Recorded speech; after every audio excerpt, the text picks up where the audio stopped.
C'est très bonne combinaison. La surface de réparation. Et l'ouverture du score pour la formation du FC San Pedro. Sur ce ballon très mal négocié par l'Aigle Royal de la Menoix. C'est cet après-midi du vendredi 19 septembre 2025 que l'Aigle Royal de la Menoix a concédé sa première défaite face à San Pedro FC de la République Sœur, la Côte d'Ivoire.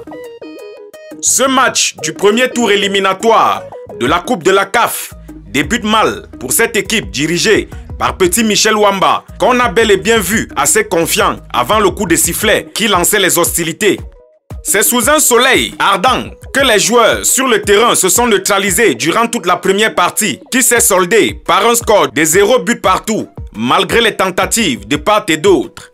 Durant cette première partie, on aura bien constaté, sans faire dans la langue de bois, que cette équipe ivoirienne semblait mieux outillée en termes de potentiel physique et technico-tactique. Il fallut attendre la 56e minute de jeu pour voir les esprits de l'Aigle Royal devenir comme ceux des Lions indomptables actuellement.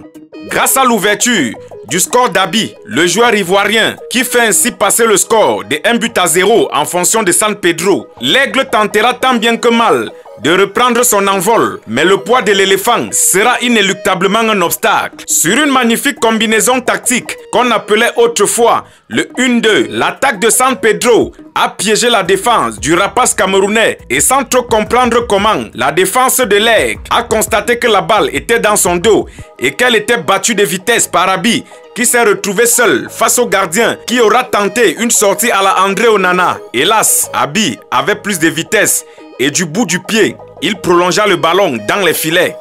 Et c'est sur ce score d'1-0 en faveur de San Pedro face à Aigle Royal de la Menoix que l'arbitre du jour sifflera la fin du match. Nous espérons que le 26 septembre, en Côte d'Ivoire, l'Aigle se posera cette fois-ci sur le dos de l'éléphant et de ses griffes pourra le serrer. Rendez-vous le 21 au stade Amadou Ahidjo de Yaoundé pour supporter massivement la Colombe sportive du Djaï Lobo, le meilleur club camerounais à l'heure actuelle. Moi-même, je serai personnellement au stade.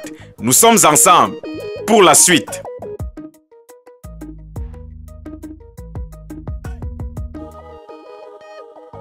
C'est très bonne combinaison. La surface de réparation. Et l'ouverture du score pour la formation du FC San Pedro. Sur ce ballon très mal négocié par l'Aigle Royal de la Menoix. La formation du FC San Pedro trouve le chemin de fil à la 56e minute.